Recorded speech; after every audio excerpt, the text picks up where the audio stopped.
तो स्वागत है आप सभी का बिहार पुलिस के इस ऑपरेशन रक्षक बैच के बहुत ही शानदार और धमाकेदार वीडियो में। और आज हिंदी का डे 4 है, यानी कि चौथा दिन। आज के इस हिंदी के डे 4 में चौथे क्लास में हम लोग एक बहुत ही ज़्यादा इम्पॉर्टेंट टॉपिक के ऊपर डिस्कस करेंगे। उस टॉपिक के बारे में कंप्लीट जानकारी, थ्योरी को समझते हुए, ट्रिक को जानते हुए, लास्ट में ढेर सारा ऑब्जेक्टिव क्वेश्चन करेंगे। इस टॉपिक को टोटली अपने जहन में फिट करेंगे और इस बार बिहार पुलिस में एक अपना नौकरी छीन कर रहेंगे। ये आप अपने आप से प्रण कर लीजिए और किसी भी क्लास को आपको मिस नहीं करना है। आ जाइए पूरे जोश और जुनून के साथ, आज के सेशन की शुरुआत करते हैं हम लोग। वीडियो को लाइक कर दीजिएगा, स्टार्टिंग में ही आप लोग चारों तरफ जितना ज्यादा हो सके शेयर कर दें, और जो लोग चैनल पर नए नए आए होंगे चैनल को सब्सक्राइब कर लेंगे। जैसा कि आप सभी लोग जानते हैं कि ये ऑपरेशन रक्षक नाम क्यों रखा गया है, ऑपरेशन रक्षक बैच, इस वजह से क्योंकि आप इस पुलिसकर्मी इस एग्जाम को क्लियर करने के बाद, जब बिहार पुलिस का एग्जाम क्लियर कर लेंगे तो एक पुलिसकर्मी बनेंगे, पुलिस ऑफिसर बनेंगे और आप देश की सेवा करने का काम करेंगे, रक्षा करना, लोगों की रक्षा करने का काम करेंगे। इस वजह से ऑपरेशन रक्षक बैच इसका नाम रखा गया है। तो ऑपरेशन रक्षक बैच में वर्दी का जलवा दिखाना है आपको, और ये तभी होगा जब आप पूरे जोश और जुनून के साथ इस एग्जाम की तैयारी करके, इस एग्जाम को क्लियर करके फिजिकल में भी सबसे आगे निकलेंगे। तो साथ में दौड़ वगैरह लगाते रहिए, क्योंकि सबसे ज़्यादा डिफिकल्ट फिजिकल ही होता है। एग्जाम तो बहुत सारे निकाल ही लेते हैं जितने भी एस्पिरेंट होते हैं, लेकिन लास्ट में जाकर फिजिकल में छट जाते हैं। तो साथ में फिजिकल की भी तैयारी करती रहनी है, और एग्जाम की तो टेंशन हम लोगों पर छोड़ दीजिए। एग्जाम आपका 100% क्लियर होगा, एकदम कंफर्म क्रैक कर लेंगे एग्जाम को। ठीक है, तो चलिए आज हिंदी के जिस टॉपिक को हम लोग बहुत ही शानदार और जोरदार तरीके से, बहुत ही धमाकेदार तरीके से अपने दिल व दिमाग में फिट करने वाले हैं, और जिसका पूरा ट्रिक समझते हुए जिस टॉपिक को हम लोग एकदम चीड़ फाड़ यानी कि एनालिसिस करने वाले हैं, उस टॉपिक का नाम है समास। समास को जानेंगे, इसके समास के जितने भी भेद हैं, क्या ट्रिक है, और समास के ढेर सारे ऑब्जेक्टिव क्वेश्चन जहां से आप लोगों के बिहार पुलिस के एग्जाम में क्वेश्चन देखने को मिलते हैं। समास से एक क्वेश्चन तो रहता है बिहार पुलिस के एग्जाम में, तो ये बात ध्यान में रखते हुए आज के इस क्लास को पूरा कंप्लीट देखना है, एक भी क्लास आपको मिस नहीं करना है। आज समाज को हम लोग पूरे अपने दिल व दिमाग में फिट करेंगे, इस पूरे टॉपिक को इस कदर अपने जहन में उतारेंगे कि कहीं से भी क्वेश्चन पूछ दे आप एकदम सही आंसर लगा कर आएंगे। ठीक है, तो हिंदी में हम लोग क्या पढ़ने वाले हैं, समास को पूरे 100% ट्रिक के साथ और ढेर सारा ऑब्जेक्टिव। आज तो ये समास का डर है ना, ये खत्म ही हो जाने वाला है। ठीक है, तो चलिए स्टार्ट करते हैं। और सबसे पहला पॉइंट यही आता है कि समास आखिर है क्या। सबसे पहले, क्योंकि समास को हो सकता है मे बी आप जानते हो समास किसे कहते हैं, व्हाट इज समास, समास का अर्थ क्या होता है। समास में भी क्या होता है, मिलन होता है। जैसे कि मैंने आपको डे 3 में संधि में पढ़ाया था कि संधि का मतलब भी क्या होता है, मिलन, लेकिन उसमें वर्णों अक्षरों का मिलन होता है। और समास में क्या होता है, शब्दों का मिलन होता है। याद रखिएगा कैसे, मैं बताती हूँ। राजा का महल, मान लीजिए ये लिखा गया है, एक यहाँ पर वाक्यांश लिखा गया है, महत्व लिख दिया मैंने, ओ ये मिटा देती हूँ। राजा का महल यहाँ पर लिखा है मान लीजिए, तो इसमें दो मेन शब्द दिख रहे हैं, एक है राजा और दूसरा है महल। इतना लंबा बोलने के बजाय हम लोग इतना भी तो बोल सकते हैं, राजमहल बोल सकते हैं ना। तो राजा का महल, इसी को शॉर्ट करने के लिए यानी कि संक्षिप्त करने के लिए हम क्या करते हैं, कुछ शब्दों को हटा करके जो मुख्य शब्द हैं यानी कि जो मेन मुख्य पद हैं उनको एक दूसरे को से जोड़ करके यानी कि मिला करके एक नया शब्द बना देते हैं। राजा का महल, इसमें का जो है ना, इन दोनों जो मुख्य पद हैं, मेन पद, प्रधान पद, जो मेन शब्द हैं, इनको अलग किए हुए था ये का।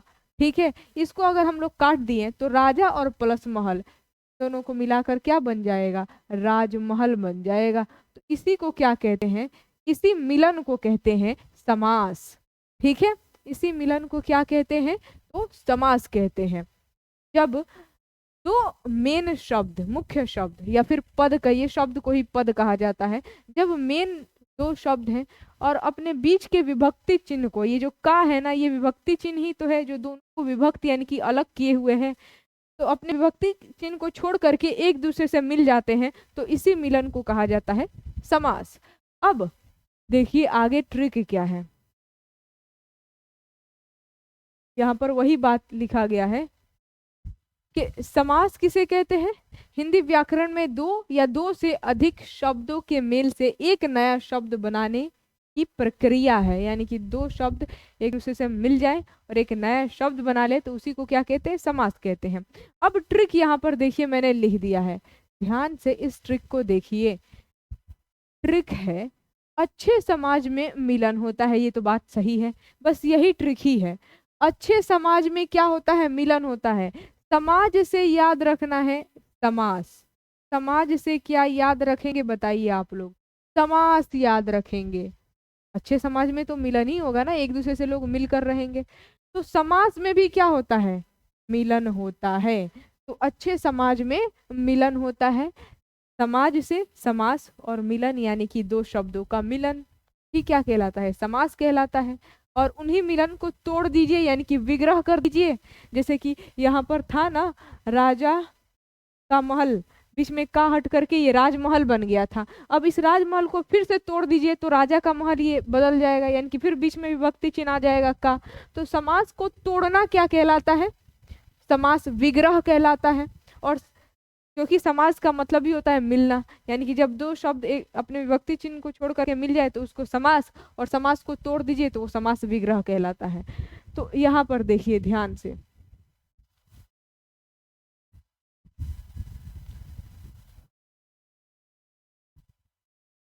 यहाँ पर लिखा है अच्छे समाज में क्या होता है, तो मिलन होता है। ठीक है, समाज से हम याद रखेंगे, समाज से हम लोग समास याद रखेंगे, ये बात तो तय है। समास में क्या होता है, मिलन, दो शब्दों का या फिर दो पदों का। अब समास के टोटल 6 प्रकार होते हैं। अच्छे से क्या 6 याद नहीं आ जाएगा, अच्छे समाज में मिलन होता है, इसी वजह से तो मैंने यहाँ पर अच्छे लिखा है। आप लोग सोच रहे होंगे कि समाज में मिलन होता है, इस तरह से भी लिखा जा सकता था, लेकिन अच्छे समाज में इसी वजह से लिखा गया क्योंकि अच्छे से आपको याद रखना है 6। समाज के टोटल कितने प्रकार, कितने टाइप, कितने भेद, तो 6 भेद, 6 प्रकार, 6 टाइप। अब एक एक करके हम लोग समझते हैं कि समाज के जो 6 प्रकार है, इसी से क्वेश्चन आता है आप लोग के एग्जाम में, याद रखिएगा। समाज के टोटल कितने प्रकार, तो समाज के टोटल 6 प्रकार हैं। और वो कौन कौन से मैं लिख दूं। पहला है अव्ययी भाव समास। ठीक है, आप लोग भी हमारे साथ नोट करते चलिए। दूसरा है तत्पुरुष समास, तत्पुरुष समास। तीसरा है बहुब्रीहि समास, बहुब्रीहि समास। चौथा है, यहाँ पर पहला, ये दूसरा, ये तीसरा, ये चौथा हो जाएगा द्विगु समास। पांचवा है द्वंद्व समास और छठा है कर्मधारय समास। ये टोटल जो है ना 6 प्रकार हैं, भेद हैं, किसके, 6 भेद हैं, 6 प्रकार हैं समास के। तो अच्छे समाज में मिलन होता है, 6 से याद रखना है समास के 6 प्रकार। और क्योंकि समास किसे कहते हैं, जहाँ पर दो शब्दों का मिलन होता है, इससे आप आसानी से याद रखते हैं। और ये टोटल 6 प्रकार हैं, अव्ययी भाव समास, तत्पुरुष समास, बहुब्रीहि समास, द्विगु समास, द्वंद्व समास और कर्मधारय समास। अब हम लोग ट्रिक जानेंगे कि ये जितने भी 6 प्रकार हैं कैसे याद रखेंगे, कि किस समास में, किस शब्द में कौन सा समास है। द्विगु समास कौन है, बहुब्रीहि समास की पहचान कैसे करेंगे, अव्ययी भाव समास की पहचान कैसे करेंगे, कर्मधारय समास की पहचान करेंगे, कैसे करेंगे आखिर।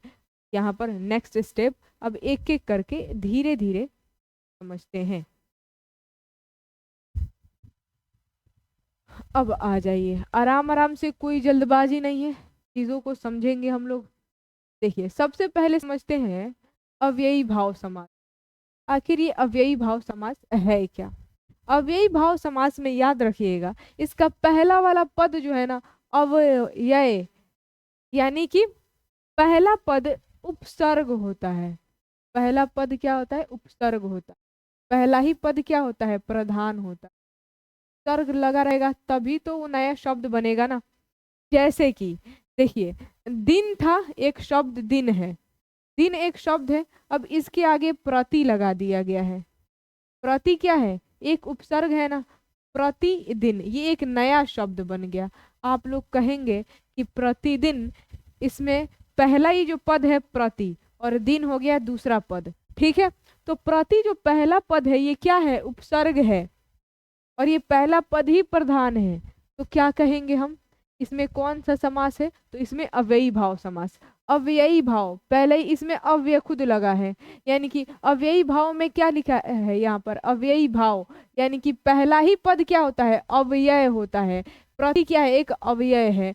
हर, यथा, प्रति, ठीक है। जैसे कि देखिए यहाँ पर यथा संभव, तो संभव के आगे क्या लगा है? यथा, ये क्या है? अव्यय है, यानी कि उपसर्ग है, अव्ययी भाव समास होगा।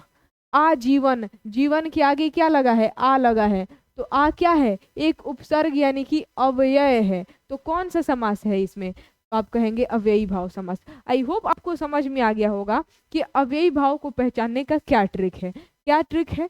शब्द में देखिए, अगर उसके आगे उपसर्ग लगा है, यानी कि कोई अव्यय लगा है, तो वो कौन सा समास? अव्ययी भाव समास हो जाएगा। जैसे कि यथाशक्ति, यथाशक्ति, शक्ति के आगे क्या लगा है? यथा लगा है, इसमें क्या है? उपसर्ग है, उपसर्ग। तो हम कहेंगे इसमें कौन सा समास? तो अव्ययी भाव समास। उसी तरीके से हिसाब के आगे बे लग गया है, बेहिसाब, तो इसमें कौन सा उपसर्ग, कौन सा समास? तो अव्ययी भाव समास। उसी तरीके से भर पेट, पेट के आगे भर लग गया है, तो भर, ये भी उपसर्ग ही है, तो ये भी कौन सा समास? तो अव्ययी भाव समास।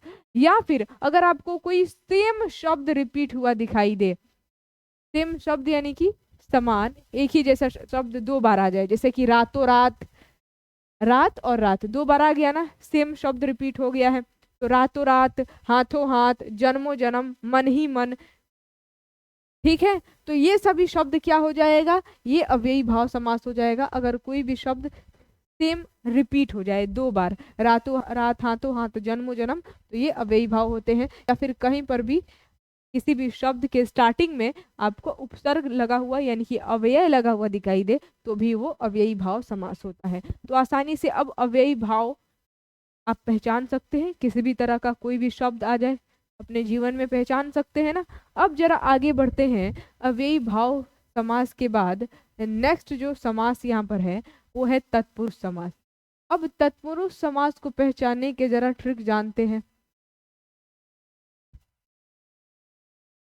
देखिए यहाँ पर लिखा गया है तत्पुरुष समास, जिस समास में पहला पद गौण और दूसरा पद प्रधान होता है। यानी कि यहाँ पर तत्पुरुष समास में कौन सा वाला पद प्रधान होता है? तो दूसरा पद, दूसरा पद प्रधान होता है, इसमें दूसरा पद प्रधान होता है। जैसे कि, या फिर इतना लंबा चौड़ा लेंदी प्रोसेस में जाने की जरूरत ही नहीं है, आप सिंपली समास को तोड़िएगा। जो समास दिया गया है ना, समास को अगर तोड़ने के बाद, समास विग्रह करने के बाद, आप समास को क्या कीजिएगा? विग्रह कीजिएगा। विग्रह यानी कि तोड़िएगा। और विग्रह करने के बाद अगर बीच में का आए, के आए, की आए, के लिए आए, को आए, से आए, में आए, या फिर पर आए, तो वो कौन सा समास है? वो तत्पुरुष समास है। जैसे कि यहाँ पर गंगा जल, ये समास है। अब इसका विग्रह कीजिए, तोड़िए इसको, तो टूटेगा किसमें? गंगा का जल में। तो बीच में क्या आ रहा है? का आ रहा है ना। गंगा जल को तोड़ेंगे तो गंगा का जल होगा, तो गंगा का जल, बीच में क्या आ रहा है? का आ रहा है, तो इसमें कौन सा समास होगा? बताइए, गंगा जल में कौन सा समास? तो तत्पुरुष समास। इसी को तो कहते हैं जिसको तोड़ने के बाद का, के, की, के लिए, को, से, में, पर, इन सभी में से कोई भी एक शब्द आ जाए तो उसे क्या कहेंगे? उसे कहेंगे तत्पुरुष समास। लाल किला, तो लाल किला को तोड़िए, इसका विग्रह कीजिए। लाल किला को जब आप तोड़ेंगे तो किस तरह टूटेगा? लाल रंग का किला, बीच में क्या आ रहा है? का आ रहा है, तो लाल किला में कौन सा समास है? तत्पुरुष समास है। राजमहल, राजा का महल, बीच में का आ रहा है। राजपत्र, राजा का पत्र, बीच में का आ रहा है। राजकन्या, राजा की कन्या, तो बीच में क्या आ रहा है, की आ रहा है, की। तो ये कौन सा समास है, ये भी तत्पुरुष समास है। ठीक है। हथकड़ी, तो हाथ के लिए कड़ी, हथकड़ी को जब आप तोड़ेंगे तो हाथ के लिए कड़ी, हाथ के लिए कड़ी, ये था वाक्यांश, और इसी को समास कर दिया गया, के लिए हटा दिया गया तो हथकड़ी बन गया। तो हाथ कड़ी, इसको तोड़ने के बाद हाथ के लिए कड़ी आ जा रहा है, तो बीच में क्या आ रहा है, के लिए। तो कौन सा समास, हथकड़ी में कौन सा समास है, तो तत्पुरुष समास।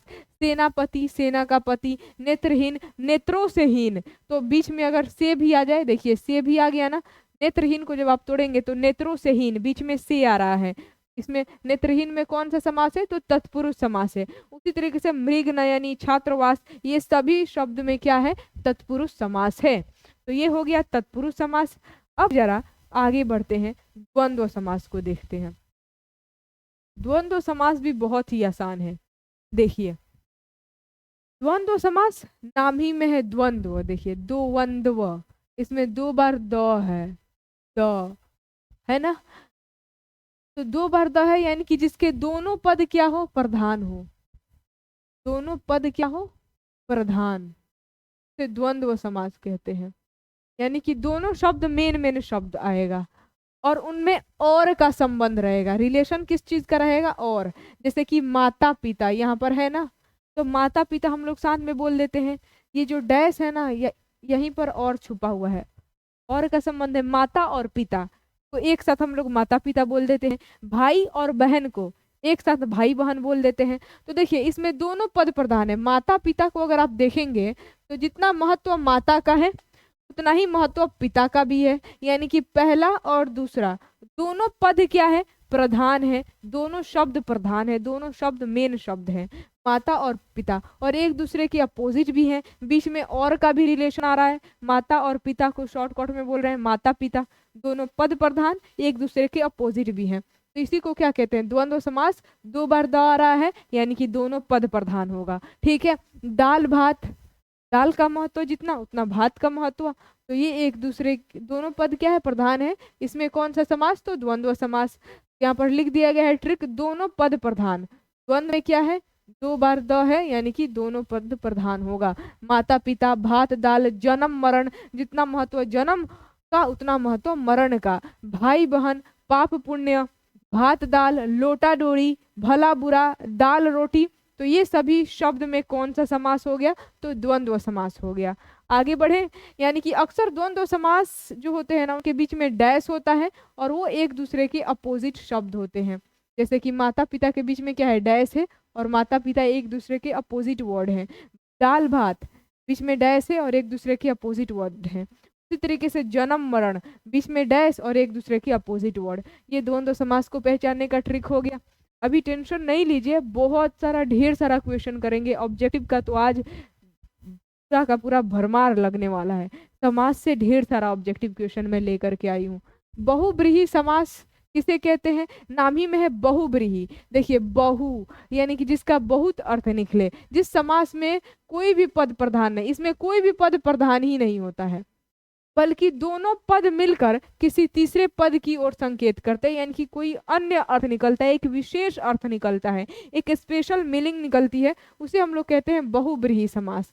जैसे कि यहाँ पर दशानन मैंने लिख दिया, दशानन, तो दशानन का क्या मतलब होता है, दश है आनंद जिसका, यानी कि 10 सिर वाला, इसका मतलब यही ना हुआ, लेकिन इसका एक विशेष अर्थ निकलता है रावण। दशानन रावण को कहा जाता है। हो गया ना, यानी कि दशानन में ना तो दश का कोई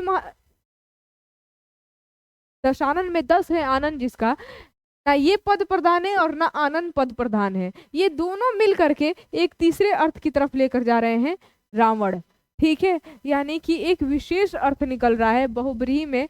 दशानन 10 है आनंद जिसका, अन्य अर्थ निकल रहा है, यानी कि बहुत अर्थ निकल रहा है, इसी वजह से हम क्या कहते हैं, बहुब्रीही समास, जिसका बहुत अर्थ निकले, यानी कि एक विशेष अर्थ निकले। ठीक है।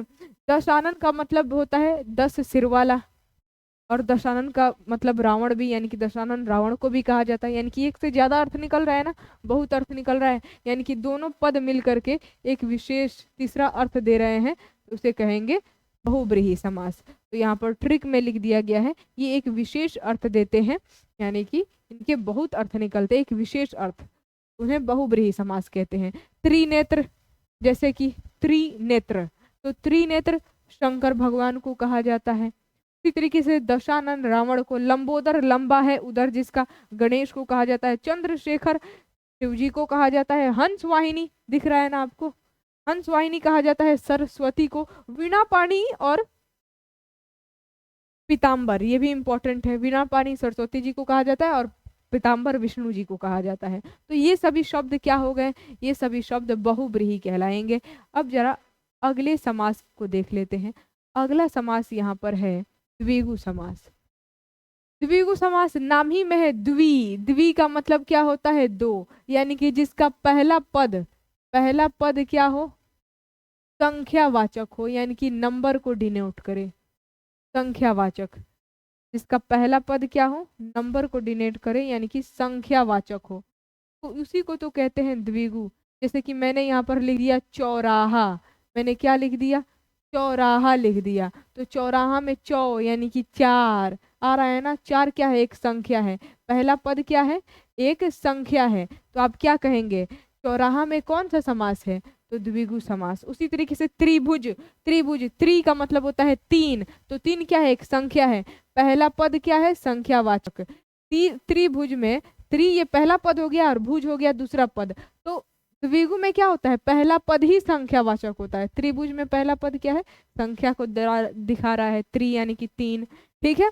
तो त्रिभुज में कौन सा समास, द्विगु समास। चौवन्नी, त्रिभुवन, चौराहा, नवग्रह, पंचभुज, दोगुना, पंचवटी, पंचमुखी, ये सब क्या हो जाएगा, इसमें नंबर डिनोट कर, पंचमुखी यानी कि पांच, चौराहा चार, नवग्रह नौ, ठीक, तो संख्या को डिनोट करे उसे द्विगु समास कहते हैं। एंड आखिरी यहाँ पर है छठा समास, जिसका नाम है कर्मधारय समास। इसके नाम ही में कर्म, कर्म का मतलब काम नहीं लीजिएगा यहाँ पर, कर्म का मतलब आपको क्वालिटी देखना है, जो अपने पड़ोसन की क्वालिटी बताए, क्या बताए, अपने पड़ोसन के कर्मों को बताए। क्वालिटी का मतलब आपको यहाँ पर कर्म लेना है, कर्म समझना है, यानी कि जो अपने पड़ोसन के कर्मों को बताए, क्वालिटी को बताए, उसे कर्मधारय समास कहते हैं। जैसे कि मैंने यहाँ पर लिख दिया नील कमल, मैंने क्या लिख दिया, नील कमल, तो कमल कैसा है, तो नील यानी कि नीला है, कमल कैसा है, तो नीला है, यानी कि ये जो नील है, नील ये शब्द, ये अपने पड़ोसन कमल की क्वालिटी यानी कि कर्म को बता रहा है। कर्म का मतलब क्वालिटी समझना है, कर्म का मतलब काम मत समझिएगा, क्वालिटी, ठीक है। तो नील जो है ये अपने पड़ोसन के क्वालिटी को बता रहा है, कमल कैसा है, तो नीला, तो इसी को क्या कहेंगे, कर्मधारय समास। जब अपने पड़ोसन की कोई क्वालिटी बताने लगे तो उसी को कर्मधारय कहते हैं, कर्मों को बताने लगे कर्मधारय। जैसे कि नील कमल हो गया, कमल नयन, नयन कमल के जैसा, तो कमल नयन, ठीक। परमेश्वर, महात्मा, पीताम्बर, ठीक है, पीत है अंबर जिसका, यानी कि पीला अंबर, पीला वस्त्र वाला, ठीक है। तो यहाँ पर भी क्वालिटी बताया जा रहा है, जहां पर भी आपको क्वालिटी दिखाई दे, कोई एक शब्द अपने ही बगल वाले यानी कि पड़ोसन का क्वालिटी बताए, क्या कहते हैं, पहला पद या फिर दूसरा पद, दोनों पद में से कोई भी पद अपने दूसरे पद की क्वालिटी बताए तो कहते हैं कर्मधारय समास। आई होप आपको समझ में आ गया होगा। आगे बढ़ते हैं, देखते हैं अब क्वेश्चन आंसर। क्वेश्चन लाने से पहले आप सभी लोग वीडियो को अभी तक लाइक नहीं किए हैं तो जल्दी जल्दी से लाइक कर दें और कमेंट बॉक्स में समास के 6 प्रकार को लिख दें। कौन कौन से समास हैं, तो अव्ययी भाव समास, तत्पुरुष समास, द्वंद्व समास, बहुब्रीहि समास, द्विगु समास और ये लास्ट कर्मधारय समास। ये टोटल 6 प्रकार हैं। अच्छे समाज में क्या होता है, मिलन होता है। समास का अर्थ ही होता है मिलन, यानी कि समास में क्या होता है, शब्दों का मिलन, अपने विभक्ति चिन्ह को छोड़ करके शब्द मिल जाते हैं, उसी को समास कहते हैं। समास के कितने प्रकार, तो अच्छे समाज में मिलन होता है 6 से, अच्छे से 6, यानी कि समाज के टोटल 6 प्रकार हैं। खत्म कहानी, आगे बढ़ते हैं। अब चलिए क्वेश्चन को जरा देखते हैं कि किस टाइप का क्वेश्चन है। देखिए ये सवाल जो है ना यूपी पुलिस कांस्टेबल में भी पूछा गया है, बिहार पुलिस के लिए भी काफी इंपॉर्टेंट है। यूपी पुलिस कांस्टेबल का एग्जाम 18 का ये क्वेश्चन है।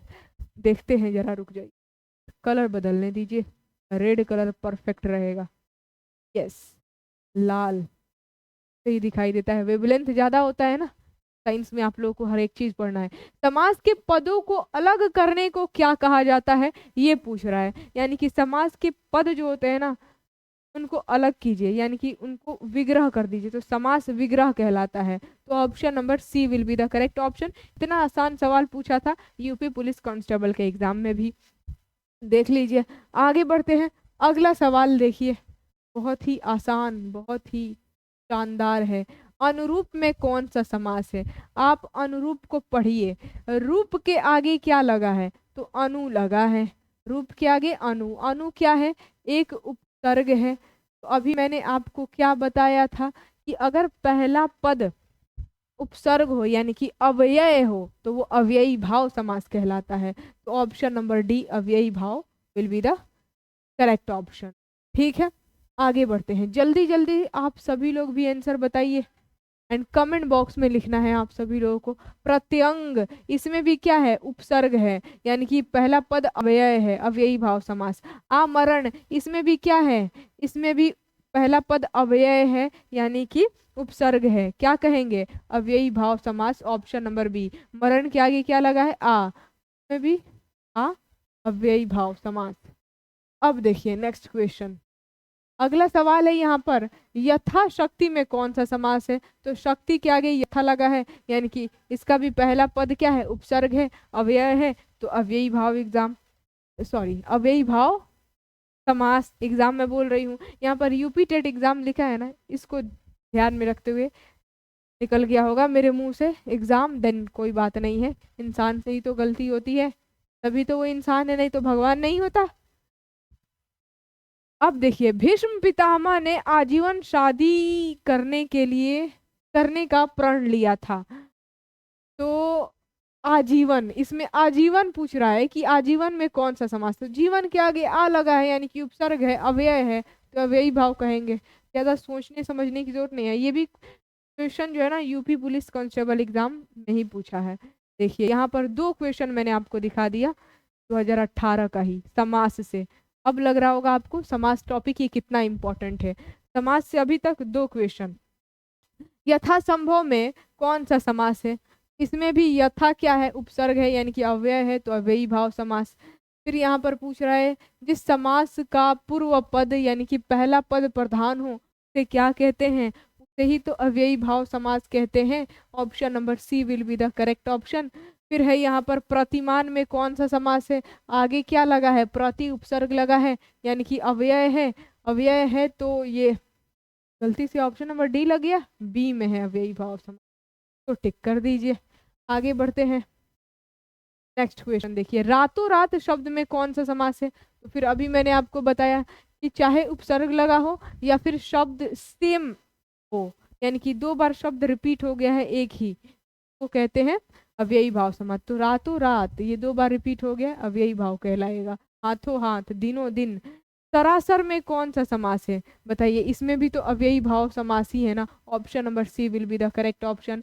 धीरे धीरे में कौन सा समास है? तो देखिए शब्द दो बार रिपीट हो गया, सेम सेम शब्द, तो इसको क्या कहेंगे? अव्ययी भाव समास कहेंगे। Option number B will be the correct option. फिर अगला सवाल देखिए, समास बताइए पूछ रहा है, बताइए भर पेट में कौन सा समास है? भर क्या है? उपसर्ग है, यानी कि अव्यय, अव्ययी भाव हो जाएगा। इसी तरीके से ये भी देखिए, ये Bihar police constable exam 2017 exam में पूछा हुआ सवाल है। तो ये समास से 3 क्वेश्चन हो गया। भी देखते चलिए, मैं कोई कोई क्वेश्चन पर ध्यान भी नहीं दे पा रही हूँ, आप लोग देखते रहिएगा। इनमें से कौन सा कथन पूरी तरह तत्पुरुष समास से संबंधित है?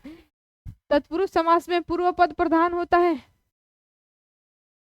इसमें पूर्व पद संख्यावाची होता है? नहीं, इसमें प्राय उत्तर पद प्रधान होता है।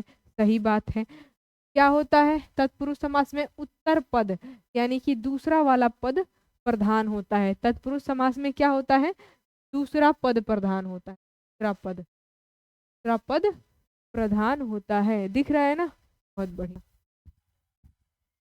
नेक्स्ट क्वेश्चन देखिए, यहाँ पर लिखा है यह पुस्तक भी हाथों हाथ बिक गई। बोल रहा है पुस्तक क्या हुई, हाथों हाथ बिक गई। हाथों हाथ में कौन सा समास है, शब्द दो बार सेम सेम रिपीट हो गया, ये कौन सा समास, अव्ययी भाव समास। यहाँ पर बोल रहा है सेना नायक में समास बताइए।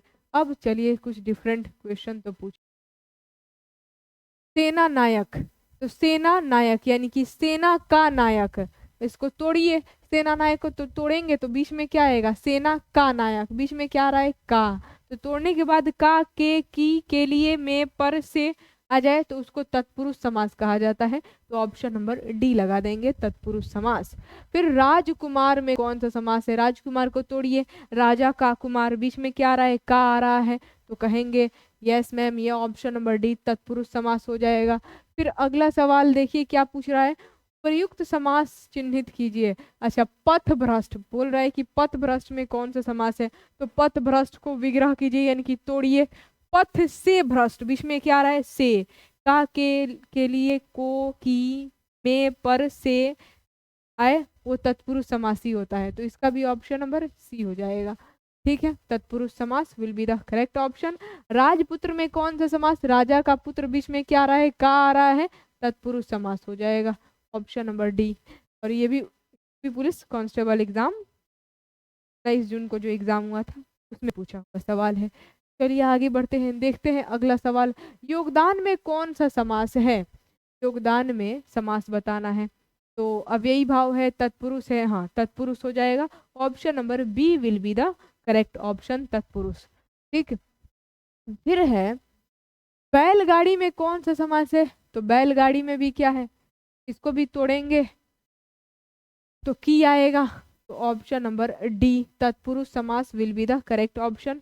अब लास्ट में कुछ क्वेश्चन आप सभी लोगों के लिए भी मुझे देना है, लेकिन अभी फटाफट मैं क्वेश्चन करा देती हूँ थोड़ा बहुत। देशभक्ति में कौन सा समास है, देश के लिए, भक्ति बीच में क्या आ रहा है, के लिए, तो ऑप्शन नंबर बी इसका भी हो जाएगा। फिर नेक्स्ट क्वेश्चन देखिए, गंगा तट पर कुछ लोग भजन कर रहे थे, रेखांकित शब्द में क्या चुनना है आपको, समास चुनना है। गंगा का तट, गंगा तट, तो बीच में का यानी कि ऑप्शन नंबर बी हो जाएगा, तत्पुरुष समास। फिर मतदाता में कौन सा समास है, तो इसका भी तत्पुरुष ही होगा, सारा का सारा तत्पुरुष से ही आ रहा है, कुछ तो अलग आए, चलिए देखते हैं, ये है अलग। मृग नयन में समास बताइए।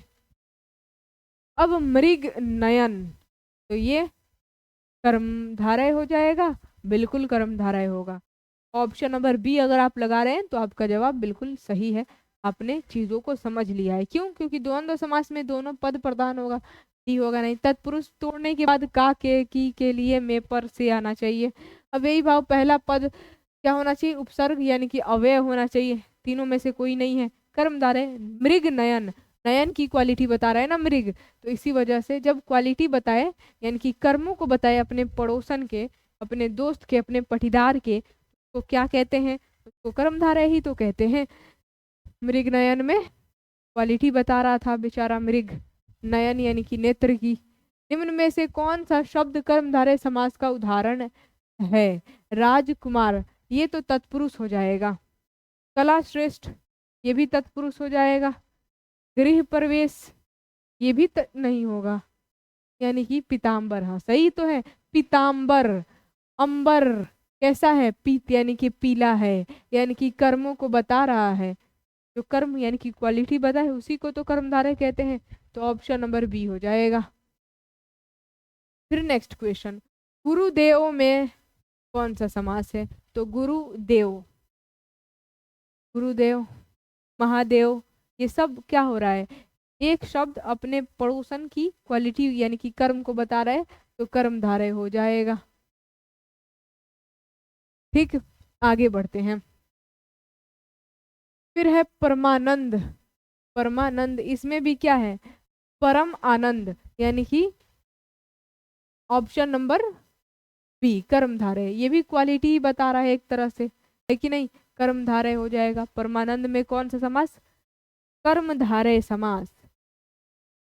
कौन सा शब्द कर्मधारय समास नहीं है, ये पूछ रहा है। नील गाय, इसमें तो कर्मधारय है। प्रिय सखा में भी है। कृताकृत, और विधाव्यास। हाँ, विधाव्यास, इसमें कर्मधारय नहीं है, ये तो डायरेक्ट दिख रहा है। ऑप्शन नंबर डी, कर्मधारय विधाव्यास में नहीं है। ठीक है, तो ऑप्शन नंबर डी। फिर अगला सवाल, कर्मधारय समास का उदाहरण है, ये पूछ रहा है। कर्मधारय नीलकंठ, डायरेक्ट ऑप्शन नंबर डी में ही दिख गया। कर्मधारय समास का उदाहरण नीलकंठ। कंठ कैसा, तो नीला। क्वालिटी यानी कि कर्म को बता रहे हैं, नीलकंठ हो जाएगा बिल्कुल सही उत्तर। अगला प्रश्न, निम्नलिखित में से कौन सा समास नहीं है? समास नहीं, अव्ययी भाव समास तो होता ही है, द्वंद्व समास होता ही है, बहुब्रीहि तो होता ही है, कर्म कारक नहीं होता है, ये पता नहीं कहाँ से चला आया है, तो बी नहीं होगा। ठीक है, अब जरा आगे बढ़ते हैं, नेक्स्ट क्वेश्चन देखते हैं। महाजन शब्द में समास बताइए। महाजन, ये भी कर्मधारय हो जाएगा, महाजन। ठीक है, क्वालिटी बता रहा है जन की, महा। ठीक है, क्या कहेंगे, महाजन। फिर निम्न में से कौन सा कर्मधारय समास है? नील गगन है, त्रिफला है, पतझड़ है, गांव और शहर है, गांव शहर, यही कर्म। अच्छा, कर्मधारय समास कौन है ये पूछ रहा है, तो नील गगन हो जाएगा। कर्मधारय समास कौन है? गगन कैसा है, नीला है, नील गगन कर्मधारय। अब देखते हैं जरा आगे, और भी क्वेश्चन है, आप सभी लोगों के लिए भी तो देना है ना, ताकि आप लोग खुद से बनाएं। देव जो महान है, महादेव होता है ना, यानी कि देव जो महान है, तो कर्मधारय हो जाएगा महादेव। देव की क्वालिटी बता रहे हैं, महादेव, देव जो महान है। ठीक, देशांतर में इसमें भी क्या हो जाएगा, कर्मधारय, ऑप्शन नंबर सी हो जाएगा। फिर अगला सवाल देखिए, जिस समास में प्रथम पद संख्यावाची तथा अंतिम पद संज्ञा हो वह कौन सा समास है? जरा इसका स्क्रीनशॉट ले लीजिए आप लोग। इसका आंसर जो है ना, कमेंट बॉक्स में आप सभी लोग लिख कर बताइएगा। ले लीजिए स्क्रीनशॉट फटाफट, फिर मैं और आगे कर दे रही हूँ। इसका भी आंसर आप सभी लोग कमेंट बॉक्स में बताएंगे। ठीक, स्क्रीनशॉट इसका भी ले लीजिए, आई होप आपने ले लिया होगा। इसका भी स्क्रीनशॉट लीजिए।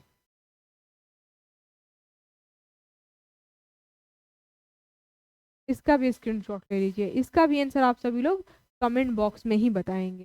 ठीक, देखें आप लोग सही आंसर बता पा रहे हैं कि नहीं। एंड लास्ट क्वेश्चन, इसका आंसर मैं बता देती हूँ। चक्रपाणी, चंद्रभाल और सुलोचना में क्रमशः समास इसमें पूछ रहा है, तो चक्रपाणी और चंद्रभाल और सुलोचन एक विशेष अर्थ निकल रहा है, बहुब्रीहि। सभी क्या है, ये सभी शब्द में बहुब्रीहि समास है, तो option number C will be the correct option. जिसका एक विशेष अर्थ निकले, बहुत अर्थ निकले, एक से ज्यादा अर्थ, तो ये तो बहुब्रीहि कहते हैं, option number C. And finally आपका ये क्लास यहीं पर खत्म होता है। The class is over. आप सभी लोग बताएंगे साथ साथ हर एक सवालों का जवाब जो अभी मैंने एज अ टास्क के तौर पर आपको स्क्रीनशॉट लेने का मौका दिया, और आप सभी लोग स्क्रीनशॉट लिए, उसका आंसर आप सभी लोगों को कमेंट बॉक्स में लिखना है। और साथ में ये भी लिखकर बताना है कि आज का ये day 4 Bihar police constable exam के लिए आज हिंदी का डे 4 क्लास कैसा रहा, जो कुछ भी समझाया गया आपको समझ में आया कि नहीं। Hindi by hashtag Muskan ma'am, जो आप अपना एक प्यारा सा कमेंट छोड़ करके कमेंट में जाते हैं, कमेंट बॉक्स में छोड़कर जाना है। साथ में जो लोग वीडियो को अभी तक लाइक नहीं किए हैं, kindly request to you, video को लाइक करके लाइक की संख्या जरूर बढ़ाइए, क्योंकि मैं देख रही हूँ कुछ दिनों से लाइक की संख्या बहुत कम जा रहा है। अरे दबा कर आप सभी को लाइक करना है, दबा कर शेयर करना है, अपने स्टेटस पे डालना है, जिस ग्रुप में जुड़े हैं उस ग्रुप में शेयर कीजिए। साथ में चैनल पर जो लोग नए नए होंगे चैनल को सब्सक्राइब कर लेंगे। एंड पीडीएफ मिलेगा आपको ज्ञापन एंट्रेंस एकेडमी टेलीग्राम पर। ठीक है, finally your question is already completed. And देखते हैं क्या हो रहा है नेक्स्ट। अगले जो वीडियो में हम लोग मिलेंगे, बिहार पुलिस ऑपरेशन रक्षक बैच के नेक्स्ट डे 4 में मिलेंगे, तो उसमें कौन सा टॉपिक रहेगा वो तो आपको अगले वीडियो में ही पता चलेगा। साथ में बहुत सारे लोगों को ऐसा लग रहा है कि बिहार पुलिस कांस्टेबल हिंदी का क्लास नहीं चल रहा है, तो वीडियो को आप सभी को एक बार शेयर करके चारों तरफ बता देना है कि बिहार पुलिस कांस्टेबल एग्जाम के लिए हिंदी का क्लास कब से स्टार्ट हो चुका है, आज चौथा क्लास है, इसके बाद से नेक्स्ट क्लास पांचवा क्लास आएगा और लगातार पूरा कंप्लीटली आप लोगों का हर एक टॉपिक कवर कराया जा रहा है। तो चारों तरफ शोर मचा देना है और सबको बता देना है जिन्हें नहीं पता है। चलिए आज के सेशन को एंड करते हैं यहीं पर। आप सभी लोगों से मैं विदा लेती हूँ। जीवन में हंसते रहिए, मुस्कुराते रहिए, स्वस्थ रहिए, मस्त रहिए और अपने लक्ष्य के प्रति निरंतर प्रयास करते रहिए, मेहनत करके अपने लक्ष्य की प्राप्ति करते रहिए। साथ में वीडियो को लाइक शेयर वगैरह करते रहना है। तो बाय बाय, टेक केयर। मिलेंगे हम लोग इसके नेक्स्ट डे 5 में। तब तक के लिए जय हिंद और खुदा हाफिज।